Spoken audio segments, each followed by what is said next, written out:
30 hari belajar bahasa Jepang. Nah, kali ini kita sudah sampai ke day yang ke-14. Target kita kali ini adalah saya mampu membedakan kata benda, kata sifat, dan kata kerja. Materi ini sangat cocok untuk pemula, tapi kalau pemula masih belum paham, jadi pemula tersebut harus lebih giat lagi belajar bahasa Jepang. Kata benda, cara membedakan kata benda itu cukup mudah ya guys ya.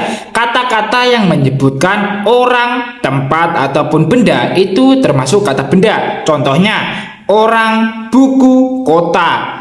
Orang ini bisa hewan, orang biasa gitu ya guys ya. Kata sifat itu membedakannya cukup mudah seperti kata benda ya guys. Kata-kata yang memberikan deskripsi atau kualitas kepada kata benda. Jadi kalau kata benda itu menyebutkan kayak objeknya, kata sifat ini lebih ke arah ke deskripsinya. Jadi kalau kata benda itu menunjukkan objek, tapi kalau kata sifat ini menunjukkan deskripsinya, kayak menjelaskan. Contohnya tinggi, cantik, baru. Tinggi seperti tinggi badan atau apapun, cantik ya seperti kamu, baru seperti dia yang ada di sana. Kata kerja, cara membedakan kata kerja itu berbeda dengan kata benda ataupun kata sifat. Kata kerja itu kata-kata yang menyatakan tindakan ataupun keadaan. Contohnya seperti berlari, makan, menulis, menonton, minum gitu ya guys ya. Itu yang disebut kata kerja.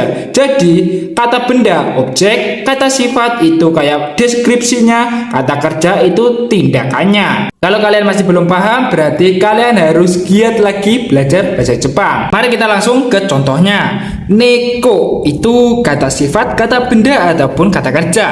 Ya benar, neko itu termasuk kata benda, dikarenakan ini termasuk orang. Orang itu kayak hewan ya guys ya. Jadi kata benda. Nah kalau kire itu termasuk kata benda, kata sifat, atau kata kerja. Kire itu indah, berarti kata sifat, dikarenakan indah itu lebih ke arah ke deskripsi kata bendanya. Kata sifat.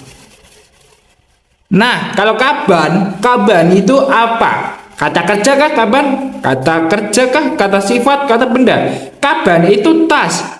Tas itu termasuk benda. Jadi, kaban termasuk kata benda. Benda. Nah, kalau nomimashita itu artinya minum. Berarti telah minum. Nomimashita itu termasuk apa? Kata benda, kata sifat, kata kerja. Kata kerja. Oke. Jadi kalian pasti sudah bisa membedakan mana kata sifat, kata benda, dan kata kerja. Nah, kalau contoh ke dalam kalimat, kalian bisa membedakannya atau tidak. Watashi wa oishi tabemono tabemas. Watashi wa, saya makan makanan yang enak. Kalau dalam bahasa Indonesia kalian pasti mudah untuk membedakannya. Saya ini termasuk kata benda, makan ini kata kerja, makanan ini juga kata benda, yang enak. Enak termasuk kata sifat. Tapi kalau dalam bahasa Jepang, apakah kalian bisa membedakannya? Watashi wa oishi tabemono tabemas. Watashi wa, watashi ini kata bendanya, oishi tabemono, oishi ini kata sifat, dikarenakan oishi ini artinya enak. Tabemono ini makanan. Makanan ini termasuk kata benda. Oh, tabemas ini kata kerjanya. Jadi kalian harus bisa membedakan mana kata kerja, kata benda, dan kata sifat. Nah, sebelum kita akhiri materi kita kali ini saya punya satu soal.